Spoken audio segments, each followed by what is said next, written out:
মাঝ বয়সী একটা মহিলা, সে হচ্ছে এক দেশ থেকে আরেক দেশে ফ্লাইটে করে যাচ্ছিল এবং ফ্লাইটটা খুবই লং ছিল, 17 ঘন্টার একটা ফ্লাইট।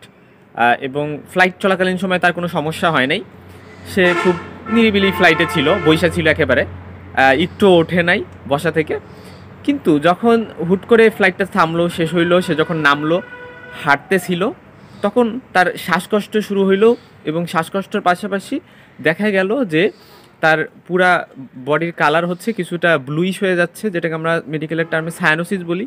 সায়ানোসিস পাওয়া গেল। তো এই সিটি স্ক্যান করা হইলো এবং সিটি স্ক্যান করার পরে দেখা গেল যে তার হচ্ছে গিয়ে পালমোনারি ইম্বোলিজম হয়েছে।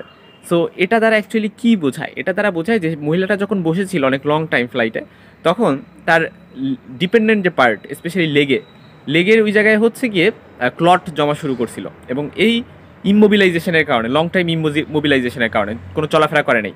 ফলে ওইটা পরবর্তীতে যখন সে হাঁটা ধরছে, ডিসলজ হয়ে এটা পালমোনারি আর্টারিকে অবস্ট্রাক্ট করে রাখছে, ওই জায়গায় একটা অবস্ট্রাকশন করছে, ব্লাড চলাচল করতে দেয় নাই। এবং এর ফলে কিন্তু ওইখানে ইম্বোলিজম হয়েছে ইস্কেমিয়ার মাধ্যমে।